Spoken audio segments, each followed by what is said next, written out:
പേര് ആതിര അഭിജോ, മംഗലത്തിൽ നിന്നാണ് വരുന്നത്. എനിക്ക് കല്യാണം കഴിഞ്ഞിട്ട് 1 വർഷമായിട്ടും കുഞ്ഞുങ്ങളുണ്ടായില്ലായിരുന്നു.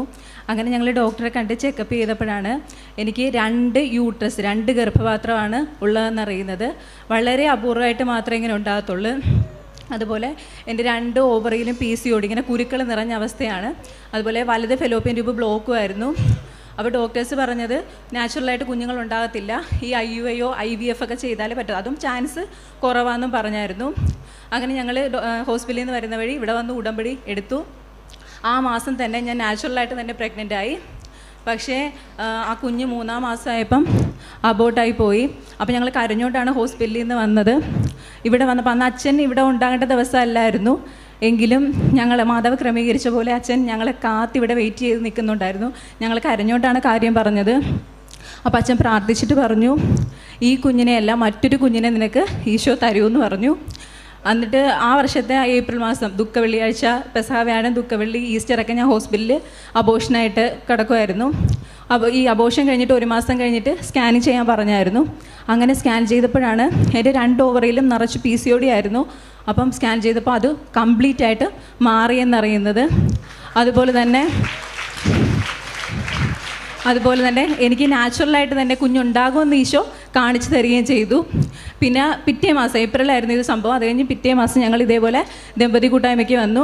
അപ്പോൾ ഞാൻ അച്ഛനിങ്ങനെ ദർശനങ്ങൾ ഓരോന്നേ പറഞ്ഞുകൊണ്ടിരിക്കും. അപ്പോൾ ഞാൻ പ്രാർത്ഥിച്ചു, ഈശോയെ ഇങ്ങനെ മക്കളില്ലാത്ത എല്ലാവർക്കും ഈശോ മക്കളെ കൊടുക്കുന്നു എന്നൊന്ന് അച്ഛന് ദർശനം കൊടുക്കണേ, അപ്പം ആ കൂട്ടത്തിൽ ഞാനും ഉൾപ്പെടുമെന്ന് കരുതാമല്ലോ എന്ന്. അപ്പം അത് എന്നെ തന്നെയാണ് ഈശോ അനുഗ്രഹിക്കാൻ പോകുന്നതെന്ന് വ്യക്തമാക്കിക്കൊണ്ട് അച്ഛനിങ്ങനെ ദർശനം പറയാണ്. 2 ഓവറിന് ഈശോ കാണിക്കുന്നു. അതിൽ നിറച്ചിലും ഇങ്ങനെ കുരുക്കൾ രോഗമാണ്. അത് ഈശോ പൂർണ്ണമായിട്ട് എടുത്തു മാറ്റി ഗർഭപാത്രം സ്വർണം പോലെ കാണിക്കുന്നു. ആ സ്വർണ്ണ ഗർഭപാത്രത്തിൽ 7 മാസത്തിനുള്ളിൽ കുഞ്ഞിനെ കൊടുക്കുമെന്ന് പറഞ്ഞു. ആ 7-ാം മാസത്തിൽ തന്നെ ഈശോ തന്ന കുഞ്ഞാണിത്.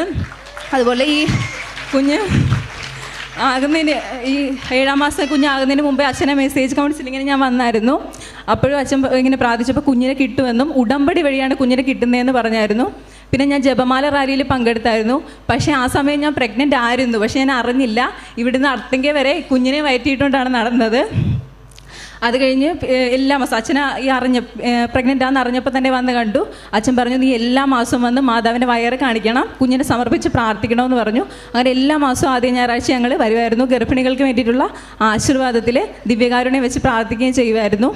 3-ാം മാസമായപ്പം പിന്നെ എനിക്ക് ഹെവി ബ്ലീഡിങ് തുടങ്ങി. അത് കടുത്ത ബ്ലീഡിങ് ആയിരുന്നു.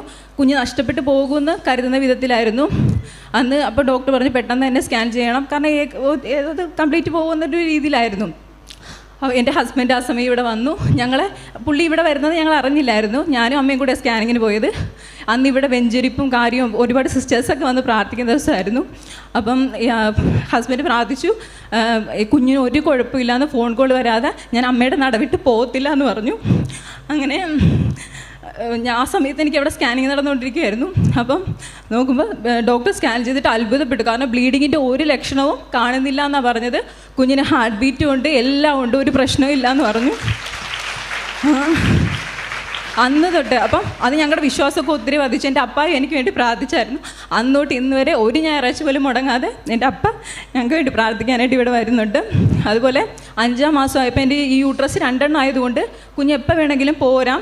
അപ്പോൾ അതുകൊണ്ട് സ്റ്റിച്ചിടേണ്ടി വരുമെന്ന് പറഞ്ഞു. പക്ഷേ ഞങ്ങളെല്ലാം ആദ്യ ഞായറാഴ്ച ഇങ്ങനെ വരും, പ്രാർത്ഥിക്കും. അപ്പോൾ ആ സാധ്യത ഡോക്ടർ പറയും, പക്ഷേ അത് മാറിപ്പോകും. അങ്ങനെ എല്ലാ മാസവും അങ്ങനെ ആയിരുന്നു. പിന്നെ 7-ാം മാസമായപ്പം കുഞ്ഞിൻ്റെ തലയ്ക്ക് വലിപ്പക്കുറവാണെന്ന് പറഞ്ഞു. അപ്പോഴും ഞാൻ കരഞ്ഞുകൊണ്ട് അച്ഛനെ വന്ന് കണ്ടു, മെസ്സേജ് കൗൺസിലിംഗ് എടുത്തു. അച്ഛൻ പറഞ്ഞു ഒരു കുഴപ്പം വരത്തില്ല, മാതാവ് എല്ലാം ക്രമീകരിച്ചോളൂ എന്ന് പറഞ്ഞു. പിന്നെ ഡോക്ടേഴ്സിന് എൻ്റെ റെയർ കേസ് ആയതുകൊണ്ട് അറ്റൻഡ് ചെയ്യാനായിട്ട് പേടിയായിരുന്നു. അപ്പോൾ ഡോക്ടർ പറഞ്ഞു ഒരു 2-3 സീനിയർ ഡോക്ടേഴ്സെങ്കിലും നിൻ്റെ കേസിന് അറ്റൻഡ് ചെയ്യാൻ ഉണ്ടാകണമെന്ന് പറഞ്ഞു. അങ്ങനെ ഡോക്ടറിനെ ഹോസ്പിറ്റലിലൊക്കെ സമർപ്പിച്ച് പ്രാർത്ഥിച്ചു. അച്ഛൻ പറഞ്ഞു ഒരു ഡോക്ടേഴ്സിൻ്റെ ഇത് വേണ്ട, നിൻ്റെ പ്രസവ സമയത്ത് മാതാവ് കൂടെ തന്നെ ഉണ്ടാവുമെന്ന് പറഞ്ഞു. പിന്നെ അതുപോലെ പിന്നെ എനിക്ക് എന്ന് വെച്ചാൽ പ്രഗ്നൻ്റ് ആകുമ്പോൾ ഈ സംഭവമൊക്കെ അറിഞ്ഞപ്പോൾ തൊട്ട് ഡോക്ടേഴ്സ് പറയായിരുന്നു ഓപ്പറേഷൻ തന്നെ വേണ്ടി വരുമെന്ന് പറയുമായിരുന്നു. പിന്നെ ഈ കുഞ്ഞിന് ഈ 2 യൂട്രസ് ആയതുകൊണ്ട് കുഞ്ഞിന് വളരാനായിട്ട് ഒട്ടും സ്പേസ് ഇല്ലായിരുന്നു. അങ്ങനെ ഒത്തിരി വേദനയൊക്കെ സഹിച്ചായിരുന്നു. 6-ാം മാസം തൊട്ട് പ്രസവം വരെ ഞാൻ കസേരയിൽ ഇരുന്ന് ഉറങ്ങിക്കൊണ്ടിരുന്നത്. ആ സമയത്തൊക്കെ ഉടമ്പടി തൈലവും ഉപ്പും തേനും ഒക്കെയാണ് കഴിച്ച് ആശ്വാസമൊക്കെ ലഭിച്ചുകൊണ്ടിരുന്നത്. പിന്നെ ജൂലൈ 2-ാം തീയതി ലാസ്റ്റത്തെ സ്കാനിങ് സമയമായി. ഏറ്റവും ലാസ്റ്റത്തെ ഹോസ്പിറ്റലിൽ അഡ്മിറ്റ് ആകുന്നതിന് മുമ്പത്തെ. അപ്പം വലിയ അത്ഭുതം തന്നെ സംഭവിച്ചു. കുഞ്ഞ് പ്രസവത്തിനുള്ള രീതിയിൽ കറക്റ്റായിട്ട് തിരിഞ്ഞ് വന്നിട്ടുണ്ട്. ഡോക്ടർ വരെ അത്ഭുതപ്പെട്ടു പോയായിരുന്നു. ജൂലൈ 2-നാണ് ഹോസ്പിറ്റലിൽ അഡ്മിറ്റ് ആകാനായിട്ട് പറഞ്ഞത്. ജൂലൈ 1 ആദ്യ ഞായറാഴ്ചയായിരുന്നു. ഡോക്ടർ പറഞ്ഞു നീ ഒട്ടും അനങ്ങരുത്, വീട്ടിൽ തന്നെ ഇരിക്കണമെന്ന് പറഞ്ഞു. പക്ഷേ ഞങ്ങൾ ടാക്സി പിടിച്ച് ഇവിടെ വന്നു, അച്ഛനോട് കാര്യമൊക്കെ പറഞ്ഞു, ദിവ്യകാരുണ്യം വെച്ച് പ്രാർത്ഥിച്ചു. അങ്ങനെ ജൂലൈ 2-ാം തീയതി ഹോസ്പിറ്റലിൽ അഡ്മിറ്റായി. അന്ന് സീനിയർ ഡോക്ടേഴ്സ് ഒന്നും ഇല്ലായിരുന്നു. എനിക്ക് അസ്വസ്ഥതയുണ്ടായി. പിന്നെ ലേബർ റൂമിൽ കയറ്റി. ജൂനിയർ ഡോക്ടേഴ്സ് അവിടെ പഠിക്കുന്ന പിള്ളേരായിരുന്നു ഉണ്ടായിരുന്നത്. മാതാവിൻ്റെ സാന്നിധ്യം അവിടെ തന്നെ ഉണ്ടായിരുന്നു. സുഖപ്രസവത്തിലൂടെ ആരോഗ്യമുള്ള പെൺകുഞ്ഞിനെ തന്നെ അനുഗ്രഹിച്ചു.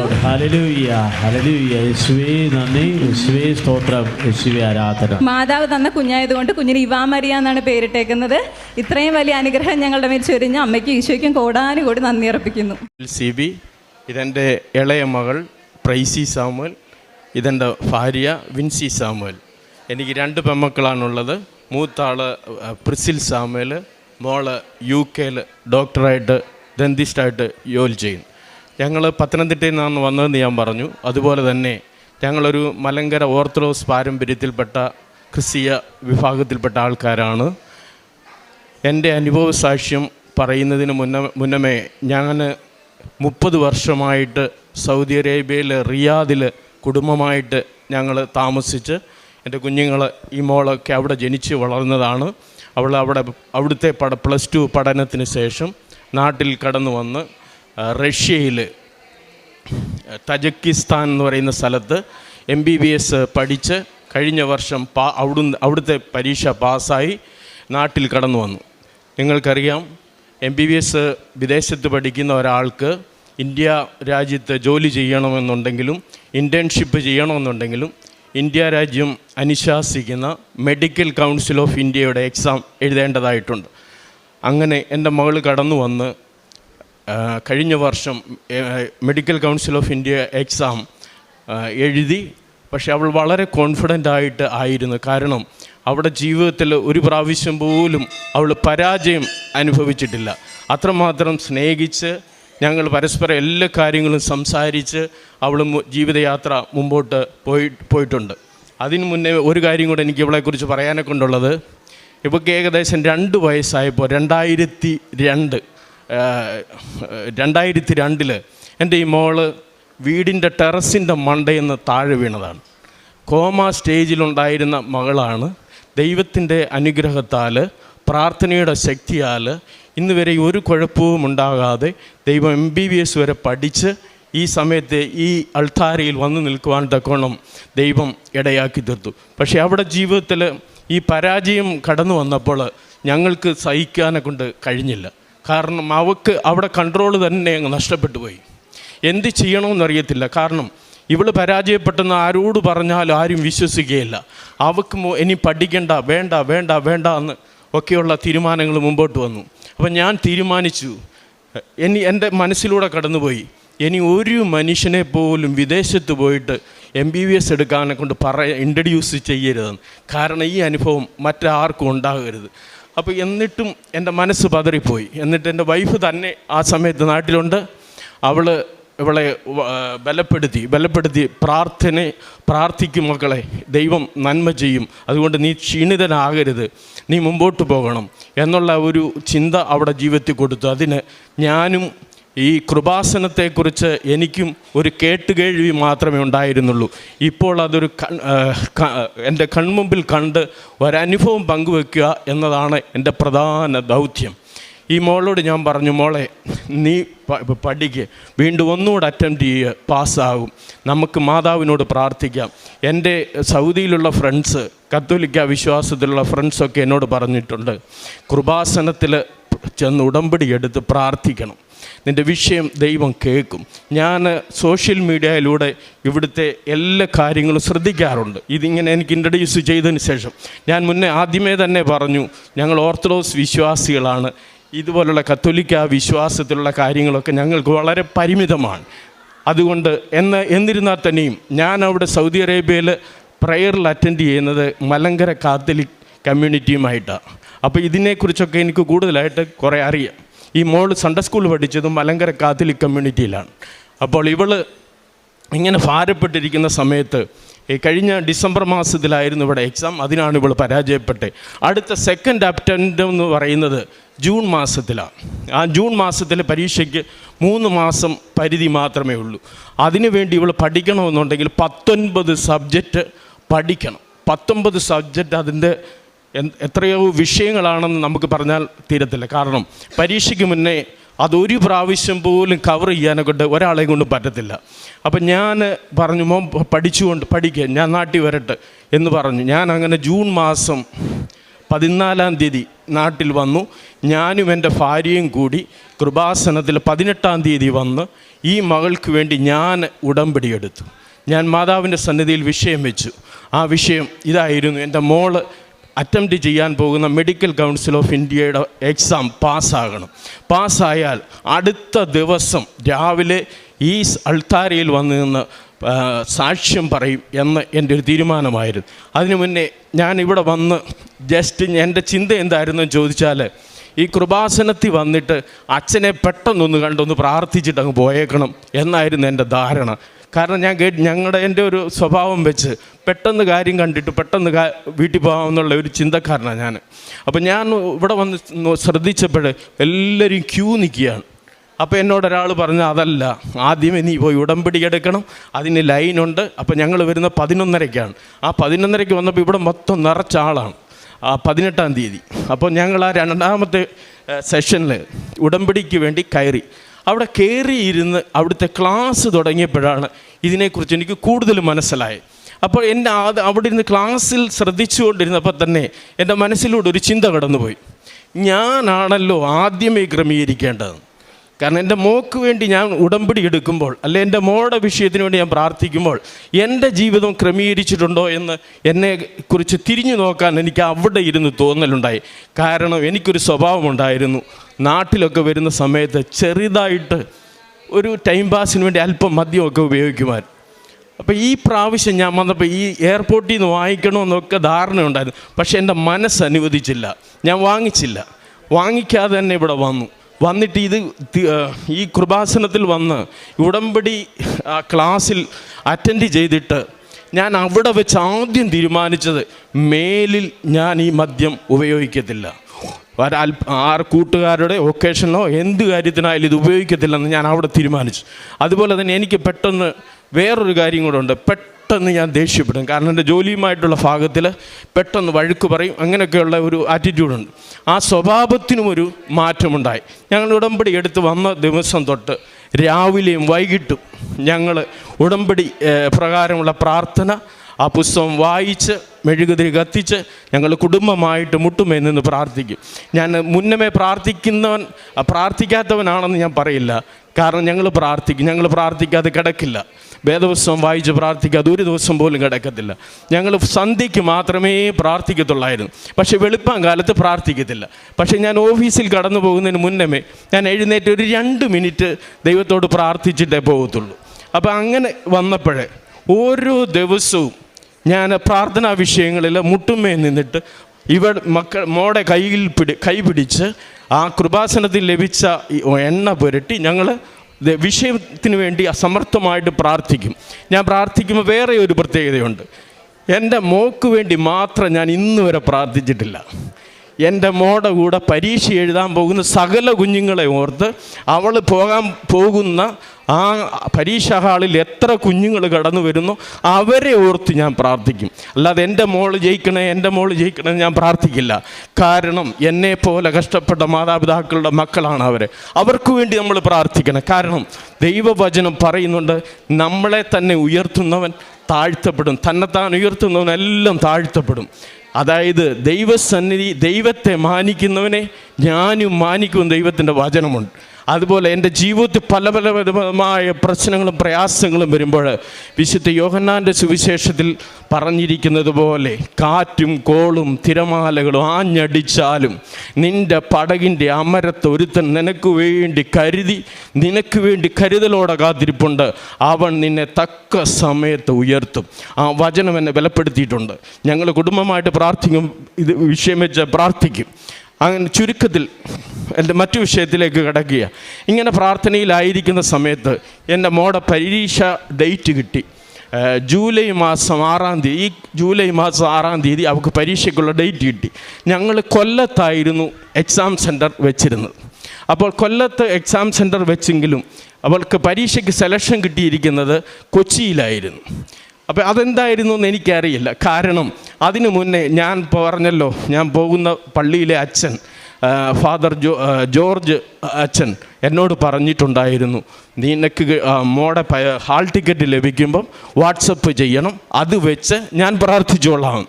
അപ്പോൾ അങ്ങനെ എനിക്കെൻ്റെ മനസ്സ് പറഞ്ഞു, ഇത് ദൈവഹിതമാണ്, ദൈവം ഒരുക്കിയ സെൻറ്റർ വേറെയാണ്, എന്തെങ്കിലും അത്ഭുതത്തിന് വേണ്ടി ആയിരിക്കാം എന്ന് കരുതി. അപ്പോൾ 6-ാം തീയതി ഈ മോള് പരീക്ഷയ്ക്ക് വേണ്ടി ഞാൻ 5-ാം തീയതി തന്നെ തലേന്ന് രാത്രിയിൽ പോയിട്ട് കൊച്ചിയിൽ ഹോട്ടലെടുത്ത് താമസിച്ച് പിറ്റേ ദിവസത്തെ പരീക്ഷയ്ക്ക് വേണ്ടി കൊണ്ടുപോയി. ഞാനും മോള് മാത്രമേ പോയുള്ളൂ, എൻ്റെ വൈഫ് വന്നില്ല. ഞങ്ങൾ പരീക്ഷയ്ക്ക് രാവിലെ പ്രാർത്ഥിച്ച് കൃപാസനത്തിലെ മെഴുകുതിരി കത്തിച്ച് പ്രാർത്ഥിച്ചിട്ട് ഞാൻ പോയി. ഇതൊന്നും ഞാൻ നേരത്തെ ചെയ്തിട്ടില്ല. ഇത് ഇപ്രകാരം പ്രാർത്ഥിച്ച് ഞങ്ങൾ പരീക്ഷയ്ക്ക് കടന്നുപോയി പരീക്ഷാ ഹാളിൻ്റെ ചുറ്റും മൊത്തം മാതാപിതാക്കൾ കണ്ണുനീരോടെ പ്രാർത്ഥിക്കുക. എന്നെ അവിടെയും അതിശയിപ്പിച്ച പല കാര്യങ്ങളുമുണ്ട്. ആ പരീക്ഷാ ഹാളിൻ്റെ മുമ്പിൽ ചില കുഞ്ഞുങ്ങളുടെ മാതാപിതാക്കൾ, ആ കുഞ്ഞുങ്ങൾ പരീക്ഷ 9:30 കയറി 12 മണിക്ക് ഇറങ്ങുന്നിടം വരെ മുട്ടുമ്മയിൽ നിന്ന് പ്രാർത്ഥിക്കുന്നവരുണ്ട്. അപ്പോൾ എൻ്റെ അടുത്ത് നിന്ന് ഒരാൾ എന്നോട് പറഞ്ഞു, സാമുവേലിനോട് എങ്ങനെയാ പറയുന്നതെന്ന് എനിക്കൊരു മടിയുണ്ടായിരുന്നു, കൃപാസനത്തിൽ പോയിട്ടുണ്ടോ എന്ന് എൻ്റെ അടുത്തിരുന്ന് പ്രാർത്ഥിക്കുന്ന ഒരാൾ പറയുകയാണ്. കാരണം ആ കുഞ്ഞ് പരീക്ഷ എഴുതാൻ തുടങ്ങിയ 9:30 മുതൽ ആ പുള്ളിക്കാരൻ 12 മണി വരെ അവിടെ നിന്ന് പ്രാർത്ഥിക്കുക. അപ്പോൾ എന്നെ ഇൻട്രൊഡ്യൂസ് ചെയ്യുകയാണ്, നീ കൃപാസനത്തിൽ പോയിട്ടുണ്ട്. ഞാൻ പറഞ്ഞു, ഞാൻ പോയി ഉടമ്പടി എടുത്തിട്ടാണ് വന്നിരിക്കുന്നത്. ആഹാ, എങ്ങനെ പറയുമെന്ന് ഞാൻ ഓർത്തിരിക്കുമായിരുന്നു എന്ന് എന്നോട് ഇങ്ങോട്ട് പറഞ്ഞു. അപ്പോൾ പരീക്ഷ കഴിഞ്ഞു, ആദ്യത്തെ സെഷൻ കഴിഞ്ഞ് രാവിലത്തെ വീണ്ടും രണ്ടാമതുണ്ട്. ഉച്ചയ്ക്ക് 1:30 അല്ല, എനിക്ക് തോന്നുന്നു 1:30 2 മണിക്കാന്നോ, 2 തൊട്ട് 5 മണി വരെ അടുത്ത സെഷനുണ്ട്. കാരണം ടോട്ടൽ 300 മാർക്ക് വേണം. അപ്പോൾ ആദ്യത്തെ 150 മാർക്കിൻ്റെ രാവിലത്തെ കഴിഞ്ഞു. അപ്പോൾ പരീക്ഷ കഴിഞ്ഞ് ഇറങ്ങി വന്നപ്പോൾ ഞാൻ ചോദിച്ചു, എങ്ങനെ ഉണ്ടായിരുന്നു മക്കളെ? അപ്പോൾ ഇതിന് മുന്നമേ മോൾ എന്നോട് പറഞ്ഞിട്ടുണ്ട്, ഡാഡി എന്നോട് ചോദിക്കല്ലേ പരീക്ഷ കഴിഞ്ഞ് ഇറങ്ങി വരുമ്പോൾ എങ്ങനെ ഉണ്ടായിരുന്നെന്ന്, എനിക്ക് പറയാനെ കൊണ്ട് പറ്റത്തില്ല, ഞാൻ തകർന്നു പോകും എന്ന് പറഞ്ഞിട്ടുണ്ട്. എന്നിരുന്നാലും ഞാൻ പറഞ്ഞു, മോളെ പേടിക്കണ്ട, മാതാവിൻ്റെ സന്നിധി നമ്മൾ വിഷയം വെച്ചിട്ടുണ്ട്, കൃപാസനത്തിലെ മാതാവ് നമുക്ക് വേണ്ടി പ്രവർത്തിക്കുമെന്ന് ഞാൻ ഉറപ്പിച്ചു പറഞ്ഞു. ആ സമയത്ത് ഇവള് ആദ്യത്തെ പരീക്ഷ കഴിഞ്ഞ് ഇറങ്ങി വന്നപ്പോൾ എന്നോട് പറഞ്ഞു, പ്രയാസമില്ലായിരുന്നു എന്ന് പറഞ്ഞു. അപ്പോൾ രണ്ടാമത്തെ സെഷൻ അടുത്ത് തുടങ്ങുക. അപ്പോൾ രണ്ടാമത്തെ സെഷൻ തുടങ്ങിയ സമയത്ത് പരീക്ഷയ്ക്ക് ഇവള് കടന്നുപോയി. അപ്പോൾ രാവിലത്തെ സന്തോഷം എനിക്കങ്ങ് ഇരട്ടിച്ചിട്ടുണ്ട്. കാരണം നല്ല ഈസിയാണല്ലോ. പിന്നെ എൻ്റെ മനസ്സ് പിന്നെ പറഞ്ഞു, അടുത്തത് ഇതിൻ്റെ കേട് തീർക്കുമെന്ന് എനിക്കറിയാം. അങ്ങനെ എൻ്റെ മനസ്സ് തോന്നി. എന്നിരുന്നാൽ തന്നെ ഞാൻ ആ കൃപാസനത്തിൽ നിന്ന് ഇവിടുന്ന് പഠിച്ച പ്രാർത്ഥന, സ്വർഗസ്ഥനായ പിതാവേ, കൃപ നിറഞ്ഞ മറിയമേ, വിശ്വാസ പ്രമാണം തുടരെ ഈ കുഞ്ഞിന് വേണ്ടി ഞാൻ പ്രാർത്ഥിച്ചുകൊണ്ടിരിക്കുക. ഞാൻ മുന്നേ ഞാൻ ഭംഗിവാക്ക് പറയുകയല്ല, ഞാൻ എൻ്റെ ഈ മോക്ക് വേണ്ടി മാത്രം പ്രാർത്ഥിക്കുന്നവനല്ല. ഞാൻ ഈ മോക്ക് വേണ്ടി മാത്രമായിട്ട് പ്രാർത്ഥിക്കുകയുമില്ല, ഒരിക്കലും പ്രാർത്ഥിക്കില്ല. ആ പരീക്ഷാ ഹാളിലിരിക്കുന്ന എല്ലാവരെയും ഓരോരുത്തരെയും ഓർത്തായിരുന്നു ഞാൻ എൻ്റെ കുഞ്ഞ് ജയിക്കുന്നത് പോലെ ആ കുഞ്ഞുങ്ങളും ജയിക്കണേ, ആ കുഞ്ഞുങ്ങൾ ആരും കരയാൻ ഇടവരല്ലേ എന്ന് പ്രാർത്ഥിച്ചുകൊണ്ടിരുന്നു. രണ്ടാമത്തെ പരീക്ഷ കഴിഞ്ഞ് ഇറങ്ങി വന്നപ്പോൾ എങ്ങനെ ഉണ്ടായിരുന്നു ചോദിച്ചു പറഞ്ഞു, ഇവള് കരയുകയാണ്. എനിക്ക് ഇവളെ എങ്ങനെ ആശ്വസിപ്പിക്കണമെന്നറിയത്തില്ല. ഡാഡി, ഞാൻ ഇന്നത് സർജറിയെക്കുറിച്ച് ചെയ്തില്ല, മറ്റേതിനെക്കുറിച്ച് ചെയ്തില്ല എന്നെല്ലാം പറഞ്ഞപ്പോൾ എനിക്ക് ആകെ ടെൻഷനായി. അപ്പോൾ എനിക്കറിയാം ഇവൾ സില്ലി മൈൻഡഡാ, പെട്ടെന്ന് ഇവൾ തകർന്നു പോകും. അപ്പോൾ ഇവളെ ആശ്വസിപ്പിക്കാനെ കൊണ്ട് ദൈവവചനം മാത്രമേ ഉള്ളൂ. ഞാൻ പറഞ്ഞ, മക്കളെ എന്തിനാ പേടിക്കുന്നത്? നിൻ്റെ കാൽ കല്ലിൽ തട്ടിപ്പോകാതെ വണ്ണം ദൈവം നിന്നെ കരങ്ങളിൽ വഹിച്ചുകൊള്ളും. സർപ്പത്തിന്മേലും മണലുമേലും ചവിട്ടും, സിംഹത്തെയും പെരുമ്പാവിനെയും മെതിക്കും. മരണകരമായി യാതൊന്നു കടിച്ചാലും നിനക്ക് ഹാനി വരികയില്ല. എൻ്റെ ദൈവവചനം വളരെയായിട്ട് സ്വാധീനിച്ചു. മാതാവിനോടുള്ള പ്രാർത്ഥന തുടരെ ഞാൻ പ്രാർത്ഥിച്ചുകൊണ്ടേയിരുന്നു.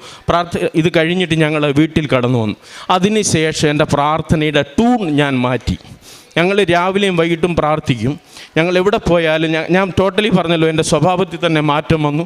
സംസാരത്തിൽ ആവശ്യമില്ലാത്ത കാര്യങ്ങൾ ശ്രദ്ധിക്കാൻ പോകത്തില്ല. ആരെങ്കിലും ഏതെങ്കിലും ആൾക്കാർ മറ്റുള്ളവരെക്കുറിച്ച് ദൂഷണം പറയുകയോ അല്ലെ ഭാര്യ പറയും ഇന്നടത്ത് ഇന്ന കാര്യം പറഞ്ഞു പറഞ്ഞാൽ ഞാൻ പറഞ്ഞു നമ്മുടെ കാര്യമല്ല, നീ എന്തിനാ ഇത് മൈൻഡ് ചെയ്യുന്നത്? അപ്പോൾ ഞങ്ങളുടെ സ്വഭാവത്തിൽ തന്നെ ടോട്ടലി മാറ്റം വന്നു. ദേഷ്യഭാവം എല്ലാം പോയി.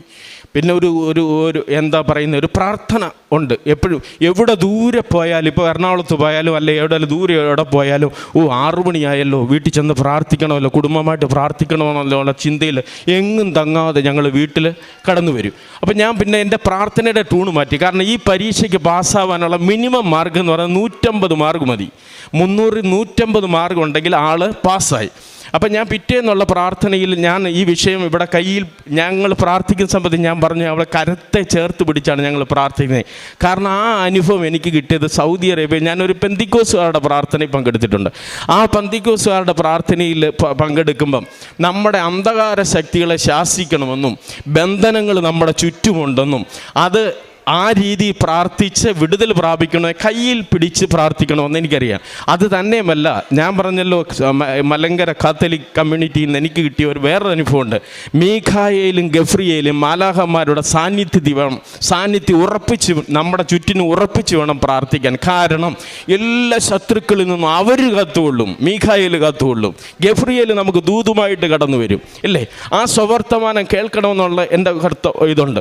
അപ്പം ഞാൻ പ്രാർത്ഥിച്ചപ്പോൾ എൻ്റെ ടൂണ് മാറ്റിയിട്ട് ഞാൻ ദൈവത്തോട് പ്രാർത്ഥിച്ചു, ദൈവമേ എൻ്റെ മോക്ക് 150 മാർക്ക് തരാവേ, 150 മാർക്കും മതി, അവൾ ജയിക്കണമേ, എൻ്റെ കുഞ്ഞിന് കണ്ണുനീര് കൊടുക്കരുത്, ഇനി ഒരു ദുഃഖം സഹിക്കുവാൻ അവൾക്ക് ത്രാണിയില്ല, അതുകൊണ്ട് അവൾക്ക് 150 മാർക്ക് കൊടുത്ത് ജയിക്കുന്നവരുടെ കൂട്ടത്തിൽ എൻ്റെ കുഞ്ഞിനെയും ആക്കണേ എന്ന് ഞാൻ പ്രാർത്ഥിക്കുമായിരുന്നു. ചുരുക്കി ഞാൻ പറയാം, അത് കഴിഞ്ഞു. അങ്ങനെ പ്രാർത്ഥനാ വിഷയങ്ങളെടുക്കും. ഞാൻ ഇവരുടെ റിസൾട്ട് ഇനി ഏകദേശം 1 മാസം കൂടെ കഴിഞ്ഞേ വരത്തുള്ളൂ. അപ്പം ഞാൻ സൗദിയിൽ നിന്ന് വരുന്ന സമയത്ത് എനിക്ക് എൻ്റെ മനസ്സിൽ തോന്നിയ ഒരു ചിന്തയുണ്ടായിരുന്നു. ഈ കൃപാസനത്തിൽ ഈ ഉടമ്പടി എടുക്കുന്നതിന് മുമ്പ് ഇവിടെ വന്ന് ഇനി ഈ പരീക്ഷയ്ക്ക് തോറ്റുപോയാൽ വൈഫിന് അവളെ താങ്ങാൻ പറ്റില്ല, കാരണം അവളെ കൺട്രോൾ ചെയ്യാൻ പറ്റത്തില്ല, അവൾ അതുപോലെ ഡിപ്രസ്ഡായി പോകും. അപ്പോൾ എന്ത് ചെയ്യണമെന്ന് കണ്ടപ്പോൾ ഞാൻ വന്നപ്പോൾ ഒരു വിസയും എടുത്തുകൊണ്ടിങ്ങ് പോന്നു. വിസിറ്റ് വിസ എടുത്തു. ഞാൻ ഫാമിലി സ്റ്റാറ്റസിലാണല്ലോ, ഇവളിപ്പോൾ നാട്ടിലാണല്ലോ. അപ്പോൾ ആ വിസിറ്റ് വിസയും എടുത്തുകൊണ്ട് വന്നിട്ട് ഞാൻ അതും കൊണ്ടുവന്ന് VFS കൊച്ചി കൊണ്ട് സബ്മിറ്റ് ചെയ്ത് വിസ സ്റ്റാമ്പ് ചെയ്ത് എല്ലാം റെഡിയാക്കിയിരിക്കുകയാണ്. 23 ജൂലൈ മാസം 23-ാം തീയതി പോവുകയാണ്. അപ്പോൾ ഈ മോക്കും ഞാൻ ടിക്കറ്റ് എടുത്തു. 23-ാം തീയതി പോകാനെ കൊണ്ട് ടിക്കറ്റും എടുത്ത് റെഡിയാക്കി. കാരണം പരീക്ഷയ്ക്ക് തോറ്റ സൗദിയിലാകുമ്പോൾ എനിക്ക് കൈകാര്യം ചെയ്യാമല്ലോ, പറഞ്ഞു മനസ്സിലാക്കി അവിടെ ഇരുത്താമല്ലോ എന്നുള്ള രീതി ഞാൻ വിസ വരെ എടുത്ത് എല്ലാം റെഡിയാക്കി സ്റ്റാമ്പ് ചെയ്ത് നിൽക്കുകയാണ്. ആ സമയത്ത് പരീക്ഷാ റിസൾട്ട് വരാൻ യാതൊരു ചാൻസുമില്ല. ഞങ്ങൾ അവിടെ ഇവിടെയൊക്കെ ഇന്നലെ പോയിട്ട് വൈകിട്ട് വന്നപ്പോൾ പ്രാർത്ഥിക്കുന്നതിന് മുന്നേ ഒരു 6 മണിയായപ്പോഴത്തേക്ക് ഞങ്ങളുടെ വീടിൻ്റെ മുകളത്തെ നിലയിൽ നിന്ന് താഴെ ഓടി വന്ന്, ഡാഡി എന്നെ പെട്ടെന്ന് വന്നേ എന്ന് വിളിക്കുന്നു. അപ്പോൾ ഞാൻ ചോദിച്ചു, എന്താ മോനെ? അത് റിസൾട്ട് വന്ന് നോക്കുന്ന കരഞ്ഞോണ്ട് പറയുക. അപ്പോൾ ഞാൻ പറഞ്ഞു, നീ സമാധാനമായിട്ടിട്ട്, നമ്മൾ മാതാവിനോട് പ്രാർത്ഥിച്ചിട്ടുണ്ട്, മാതാവ് കരുതിക്കൊള്ളും, നീ തകരല്ല്. അപ്പോൾ എന്നോട് അന്നേരം ഇവർക്ക് മനസ്സിലൊരു ഇതുണ്ട്. അപ്പോൾ ആ സമയത്ത് ഞാൻ കയറി ചെന്ന് ഇവിടെ മൊബൈലിൽ ഓണാക്കുമോനെ, നമ്പർ അടിക്കേ എന്ന് പറയും. ഇവിടെ കൈ വിറച്ചിട്ട് ആ മൊബൈലെ തൊടാൻ പറ്റുന്നില്ല, ഒരു കാര്യം ഇവർക്ക് കോൺസെൻട്രേറ്റ് ചെയ്യാൻ പറ്റത്തില്ല. ഈ വലിയ വാചകം അടിക്കുന്ന എനിക്കും ഇത് തൊടാൻ പറ്റുന്നില്ല, ഓപ്പൺ ചെയ്യാനെ കൊണ്ട് എന്നെ കൊണ്ടും പറ്റുന്നില്ല. അപ്പോൾ എങ്ങനെ അത് നോക്കിക്കഴിഞ്ഞ് ഈ മോള് നോക്കിയപ്പം ഇവിടെ പേരതിനകത്തുണ്ട്. ഞാൻ 150 മാർക്കേ ദൈവത്തോട് മാതാവിൻ്റെ സന്നിധിയിൽ വിഷയം വെച്ചുള്ളൂ. 181 മാർക്കോടുകൂടി ഈ കുഞ്ഞ് പാസ്സായി. അപ്പോൾ അതെനിക്ക് ഈ അനുഭവം സാക്ഷ്യമായിട്ട് ഇവിടെ വന്ന് പറഞ്ഞില്ലെങ്കിൽ ഞാൻ മാതാവിൻ്റെ സന്നിധി ചെയ്യുന്ന വലിയ തെറ്റാണ്. കാരണം ഞാൻ പ്രാർത്ഥിച്ചിട്ടുണ്ട്, കാനാവിലെ കല്യാണ വിരുന്നിൽ ആ ഭവനത്തിലെ പോരായ്മ മനസ്സിലാക്കിയവൾ മാതാവാണ്, മറ്റാരുമല്ല. അവിടെ എന്ത് വേണമെന്ന് മാതാവാണ് മനസ്സിലാക്കിയത്. ആ വിഷയം സമർപ്പിച്ച യേശുവിൻ്റെ സന്നിധിയിൽ സമർപ്പിച്ചപ്പോൾ യേശു മാതാവിൻ്റെ അപേക്ഷയുടെ മുമ്പാകെ ആ വിഷയത്തിന് പരിഹാരം കൊടുത്തു. അതുപോലെ എൻ്റെ കുടുംബത്തിൻ്റെ ആവശ്യം എന്തെന്ന് മാതാവ് ദൈവസന്നിധിയിൽ സമർപ്പിച്ച വിഷയം വെച്ചപ്പോൾ ഞങ്ങളുടെ കുടുംബത്തിന് വിടുതൽ ലഭിച്ചു. ഇത് ഒരു വലിയ സാക്ഷ്യമാണ്. ഞങ്ങളിവിടെ വന്ന് ഇത് പറയാനെ കൊണ്ട് ദൈവം ഒരുക്കി. ഞാൻ 23-ാം തീയതി പോകുന്നു. അപ്പോൾ ഞാൻ ഇന്നലെ റിസൾട്ട് അറിഞ്ഞപ്പോൾ തന്നെ പറഞ്ഞു, നമുക്ക് നാളെ രാവിലെ തന്നെ അങ്ങ് കൃപാസനത്തിൽ പോയി സാക്ഷ്യം പറഞ്ഞിട്ട് മതി അടുത്ത പരിപാടി. അപ്പോൾ അങ്ങനെ അതാണ് ഞങ്ങൾ വന്നത്. ഇവൾ 23-ാം തീയതി എൻ്റെ കൂടെ വരുന്നുണ്ട്. അപ്പോൾ എൻ്റെ ടോട്ടലി പ്ലാനെല്ലാം ചേഞ്ചായി. ഏതായാലും 1 ലക്ഷം രൂപയോളം ചിലവാക്കിയല്ലോ. അപ്പോൾ വന്നിട്ട് ഒരാഴ്ച കഴിഞ്ഞിട്ട് തിരിച്ചു വന്നിട്ട് വന്നിട്ട് ഏതെല്ലാം ഹോസ്പിറ്റലിൽ കയറാം എന്നുള്ള ഇതിൽ വന്നു. ഇനി ഞങ്ങളുടെ പ്രേക്ഷിത പ്രവർത്തനത്തിനെക്കുറിച്ച് പറയുകയാണെന്നുണ്ടെങ്കിൽ സോഷ്യൽ മീഡിയയിലൂടെ കൃപാസനത്തിൻ്റെ എല്ലാ പ്രവർത്തനങ്ങളും ഞാൻ പ്രചരിപ്പിക്കും. നിങ്ങൾക്കറിയാം, സൗദി അറേബ്യ പാമ്പ്ലെറ്റ് ഇതുകൊണ്ടൊന്നും എനിക്ക് ഇറങ്ങി പ്രവർത്തിക്കാനും നോക്കത്തില്ല, ആരുടെയും കൊടുക്കാനും പറ്റത്തില്ല, നമ്മൾ അന്നേരം അകത്തായി പോകും. പക്ഷേ നമുക്ക് സോഷ്യൽ മീഡിയയിലൂടെ ഇതിനെക്കുറിച്ച് കൂടുതൽ പ്രവർത്തിക്കുവാനെ കൊണ്ട് ഇടയാകും. അതുപോലെ തന്നെ എനിക്കറിയാവുന്ന എല്ലാവരോടും പറയും, ഞാൻ മോളോട് പറഞ്ഞിട്ടുണ്ട്, ബുക്കിലെറ്റ് നീ പിന്നെ നാണം വിചാരിച്ചിരിക്കരുത്, എല്ലാവരിലും കൊടുത്തിരിക്കണം. അവിടെ ഉള്ള കാര്യങ്ങളെല്ലാം കൊടുത്ത് പ്രവർത്തിക്കും. അതുപോലെ തന്നെ മറ്റ് സഹായ കാര്യങ്ങളൊക്കെ ഞങ്ങൾ എൻ്റെ കൊച്ചിലെ തൊട്ടേ ഞാൻ കണ്ണുനീരിൻ്റെ മുമ്പിൽ ഞാൻ നിൽക്കുന്നവനാണ്. ആരെങ്കിലും കരച്ചിലോ വിഷമോ പിള്ളേരെ പഠിപ്പിക്കാനോ അതുപോലെ മറ്റു വിഷയങ്ങളൊക്കെ പറഞ്ഞാലൊക്കെ ഞങ്ങൾ കൊടുക്കും. ഞാൻ തിന്നുന്ന ആഹാരത്തിൻ്റെ ഒരു ഭാഗം അല്ലെങ്കിൽ 2000 രൂപ കൊടുക്കണം, അല്ലെങ്കിൽ 3000 രൂപ കൊടുക്കണം എന്നൊക്കെ പറഞ്ഞാലൊക്കെ നമ്മൾ ചെയ്യാറുണ്ട്. പാപങ്ങളെ ഞങ്ങൾ എപ്പോഴും സഹായിക്കാം. ദൈവം തന്ന നന്മയല്ലാതെ ഒന്നുമില്ല. എനിക്ക് 2 മക്കളാണ്. ഈ മക്കൾ MBBS, ഈ മോൾ MBBS ആയി, മൂത്ത മോൾ ഡെന്റിസ്റ്റായിട്ട് UK ജോലി ചെയ്യുന്നു, അവിടെ കല്യാണം കഴിഞ്ഞു. എൻ്റെ വൈഫ് ഇവിടെ നാട്ടിലിപ്പോഴുണ്ട്. ഇനി ഞാനിങ്ങ് തിരിച്ചു വരാനൊക്കെ ഉണ്ട്. 30 വർഷമായില്ലേ വിദേശത്തായിട്ട്. ഇനി അടുത്ത സിസ്റ്റായിസ് ദൈവം അനുവദിച്ചാൽ ഈ നാട്ടിൽ നിൽക്കുവാനെ കൊണ്ട് ആഗ്രഹിക്കുന്നു. മാതാവിൻ്റെ പ്രാർത്ഥന ഞങ്ങൾക്ക് അനുഗ്രഹമായിരുന്നു, കോട്ടയായിരുന്നു. എല്ലാ വിശുദ്ധന്മാരുടെയും ശുദ്ധിമതികളുടെയും പ്രാർത്ഥനയിൽ ശരണപ്പെട്ട് ഞങ്ങളുടെ ഈ അനുഭവ സാക്ഷ്യം ഇവിടെ സമർപ്പിക്കുന്നു. ദൈവത്തിൻ്റെ ശക്തമായ കരത്തിൻ കീഴിൽ നിങ്ങൾ താഴ്മയോടെ നിൽക്കുവിൻ, തക്ക സമയത്ത് അവിടുന്ന് നിങ്ങളെ ഉയർത്തിക്കൊള്ളും. പത്രോസ്ലീഹയുടെ 1-ാം ലേഖനം 5-ാം അധ്യായം 6-ാം തിരുവചനമാണ്. മെഡിക്കൽ കൗൺസിലിൻ്റെ എക്സാം പാസ്സാകുന്നതിനെക്കുറിച്ചാണ് ഈ പിതാവ് തൻ്റെ മകളുടെ എക്സാമിനെക്കുറിച്ചാണ് ഇവിടെ സാക്ഷ്യം പങ്കുവച്ചത്. അതെല്ലാം വളരെ വ്യക്തമായിട്ട് നാം കേട്ടതാണ്. പ്രത്യേകമായിട്ട് ഇവിടെ പറയേണ്ടത്, തനിക്ക് എങ്ങനെ ഈ ക്ലാസ് കൂടിയപ്പോൾ തനിക്ക് തന്നെ ബോധ്യങ്ങൾ വരുന്നു. ഉടമ്പടി ക്ലാസ്, ബഹുമാനപ്പെട്ട VP ജോസഫ് അച്ഛൻ്റെ ക്ലാസ് കൂടുമ്പോൾ തനിക്ക് തന്നെ ചിന്ത വരികയാണ്, താൻ ഇങ്ങനെ പോയാൽ പോരാ എന്ന്. അങ്ങനെ തന്നിൽ തന്നെ മാറ്റങ്ങൾ വരുത്തുന്നു. ആ മാറ്റങ്ങളിലൂടെ പിന്നീട് എങ്ങനെ ഈ കുഞ്ഞിലേക്ക് കൃപകളുടെ ചാനൽ തങ്ങളുടെ കുടുംബത്തിലേക്ക് ഒഴുകുവാൻ കാരണമായി. താൻ ഇന്ന് എത്രമാത്രമാണ് കൃപാസനത്തെക്കുറിച്ച് സോഷ്യൽ മീഡിയയിലൂടെയൊക്കെ പ്രചരിപ്പിക്കുവാനായിട്ടൊക്കെ ഒത്തിരിയേറെ താല്പര്യമെടുക്കുന്നത്. അങ്ങനെ 150 മാർക്ക് മാത്രമേ ചോദിച്ചുള്ളൂ. അതും തൻ്റെ കുഞ്ഞിന് വേണ്ടിയിട്ടല്ല പ്രാർത്ഥിച്ചത്, അവിടെ പരീക്ഷ എഴുതുന്ന എല്ലാ കുഞ്ഞുങ്ങൾക്ക് വേണ്ടിയിട്ടും. അതും ഒരു പ്രത്യേക കാര്യം ഇവിടെ ഈ പിതാവ് പറഞ്ഞു. തൻ്റെ മകൾക്ക് വേണ്ടിയിട്ട് താൻ പുറത്തിരുന്ന് പ്രാർത്ഥിക്കുമ്പോൾ അവിടെ മുട്ടുകുത്തി നിന്ന് പ്രാർത്ഥിക്കുന്ന, അതും കൃപാസനത്തിൽ ഉടമ്പടി എടുത്ത എത്രയോ മാതാപിതാക്കൾ. അപ്പോൾ ഇതിങ്ങനെ കൃപാസനത്തിലെ പരിശുദ്ധ അമ്മയുടെ സാന്നിധ്യം അത് ലോകമെമ്പാടും പ്രചരിക്കുവാനായിട്ട് അമ്മ മാതാവ് അമ്മയുടെ പ്രത്യക്ഷീകരണത്തിൻ്റെ സാക്ഷികളാക്കി ഓരോ കുടുംബത്തെയും ഉയർത്തുന്ന ഒരു അനുഭവമാണ് നാം ഇപ്പോൾ കേട്ടത്. പിന്നീട് ഈ മകൻ പറയുകയുണ്ടായി തങ്ങളുടെ പ്രാർത്ഥനാ ജീവിതത്തിലൊക്കെ വന്ന മാറ്റം. അതായത് ബഹുമാനപ്പെട്ട VP ജോസഫ് അച്ഛൻ്റെ ജീവചരിത്രമുണ്ട്. തെദേവും എന്ന പുസ്തകത്തിൽ അച്ഛൻ കുറിക്കുന്നുണ്ട്. അച്ഛൻ പല കാര്യങ്ങൾക്കായിട്ട്, പ്രത്യേകിച്ച് ഫിസിക്സ് പ്രോജക്റ്റിൽ ഒരു ഫെല്ലോഷിപ്പ് കിട്ടുന്ന, കേന്ദ്ര ഗവൺമെൻറ്റിൻ്റെ ഫെല്ലോഷിപ്പ് സ്കോളർഷിപ്പ് കിട്ടുന്ന ഒരു കാര്യം വന്നപ്പോൾ അതിൽ അച്ഛൻ കൊടുത്തത്, അതായത് ബഹുമാനപ്പെട്ട VP ജോസഫിൻ്റെ അച്ഛൻ്റെ മനസ്സിലേക്ക് വരുന്നത് ഫിസിക്സ് പ്രോജക്റ്റാണ് ഗവൺമെൻറ് ചോദിച്ചത്, കേന്ദ്ര ഗവൺമെൻറ്. അച്ഛൻ്റെ മനസ്സിൽ അച്ഛനോട് പറയുന്നു, നീ ചവിട്ട് നാടകത്തിൻ്റെ വിജ്ഞാനകോശം ആ പ്രോജക്റ്റ് നീ സബ്മിറ്റ് ചെയ്യുവാൻ. അതായത് നാം ചിന്തിക്കുമ്പോൾ അച്ഛൻ തന്നെ പറയുന്നുണ്ട്, കുറച്ച് അതായത് എന്തെങ്കിലും മാനസിക പ്രശ്നങ്ങളുള്ളവരെ ഇങ്ങനെ ചിന്തിക്കുകയുള്ളൂ. ഫിസിക്സ് പ്രോജക്റ്റ് സബ്മിറ്റ് ചെയ്യുവാനായിട്ട് കേന്ദ്ര ഗവൺമെൻറ്റിൻ്റെ ഫെല്ലോഷിപ്പിനായിട്ട് ആവശ്യപ്പെടുമ്പോൾ തൻ്റെ മനസ്സിൽ വരുന്നു ചവിട്ട് നാടകത്തിൻ്റെ ആ ഒരു പ്രോജക്റ്റ് സബ്മിറ്റ് ചെയ്യുവാൻ. അച്ഛനത് സബ്മിറ്റ് ചെയ്തു. അച്ഛൻ സബ്മിറ്റ് ചെയ്തിട്ട് അച്ഛൻ ആ സ്കോളർഷിപ്പിന് അച്ഛനെ തിരഞ്ഞെടുക്കുകയാണ്. അച്ഛനെയും അതുപോലെ തന്നെ വേറൊരു വ്യക്തി, പാലക്കാടുള്ള ഒരു വ്യക്തിയെയുമാണ് തിരഞ്ഞെടുക്കുന്നത്. അപ്പോൾ അച്ഛനോട് ആ പ്രോജക്റ്റ് സബ്മിറ്റ് ചെയ്യാനായിട്ടുള്ള വഴിത്താരകളിൽ അച്ഛന് കൂട്ടായി നിന്നത് ജപമാലയാണ്. അച്ഛൻ പല സ്ഥലങ്ങളിൽ കയറി ഇറങ്ങുന്നുണ്ട്. അപ്പോഴാ കയറി ഇറങ്ങുന്ന സ്ഥലങ്ങളിലൊക്കെ അച്ഛനോട് ചോദിക്കും. അച്ഛൻ ആ പുസ്തകത്തിൽ പറഞ്ഞിരിക്കുന്നതാണ്, തൃശ്ശൂർക്കുള്ള ദൂരം എത്രയാണെന്ന് ചോദിച്ചാൽ അച്ഛൻ പറയുന്നത് 20 ജപമാലയുടെ ദൂരം. കണ്ണൂർക്കുള്ള ദൂരം എത്രയാണ്? അത് 19 ജപമാലയുടെ ദൂരം. അതായത് തിരുവനന്തപുരം, കണ്ണൂർ, തൃശ്ശൂർ ഇങ്ങനെയൊക്കെ അച്ഛൻ പോകുമ്പോൾ അച്ഛൻ ആ വഴികളിലൊക്കെ ഒരു ഫീഡിങ് പ്രെയറാണ് നടത്തുക. അതായത് തൻ്റെ മകൾക്ക് വേണ്ടിയിട്ട് മാത്രമല്ല ഇവിടെ പ്രാർത്ഥിച്ചത്, താൻ പ്രാർത്ഥിച്ചത് അവിടെ പരീക്ഷ എഴുതുന്ന എല്ലാ മക്കൾക്കും വേണ്ടിയിട്ടാണെന്ന് പറയുമ്പോൾ ഇവിടെ ബഹുമാനപ്പെട്ട VP ജോസഫ് അച്ഛൻ തെദേവും എന്ന പുസ്തകത്തിൽ വ്യക്തമായിട്ട് പറയുന്നു, അച്ഛൻ്റെ ജീവിതത്തിൽ നിരന്തരമായ പ്രാർത്ഥനയുടെ ജീവിതം. അത് ഇടയ്ക്കൊക്കെ അച്ഛന് അതിൻ്റെ ആ ജപമാലയുടെ കണ്ണികൾ മുറിഞ്ഞു പോകുന്നുണ്ട്. തനിക്ക് ഉറക്കം വന്ന് തനിക്ക് ആ ജപമാല മുറിഞ്ഞു പോകുന്നു. എന്നാലും താൻ വിട്ടില്ല, താൻ പ്രാർത്ഥിച്ചു കൊണ്ടേയിരുന്നു. അപ്പോൾ ജീവിതത്തിലെ നിരന്തരമായ പ്രാർത്ഥന, അതുപോലെ തന്നെ കാരുണ്യ പ്രവർത്തികൾ, പ്രേക്ഷിത പ്രവർത്തനം, ഇതൊക്കെ അച്ഛൻ നമ്മോട് പറയുന്നുണ്ട്. അവൻ പറയുന്നത് പോലെ നിങ്ങളുടെ ജീവിതത്തിൽ അച്ഛൻ പറയുന്ന ഉടമ്പടി വചനം അതാണ്, അമ്മ കൊടുക്കുന്ന ഉടമ്പടി വചനം.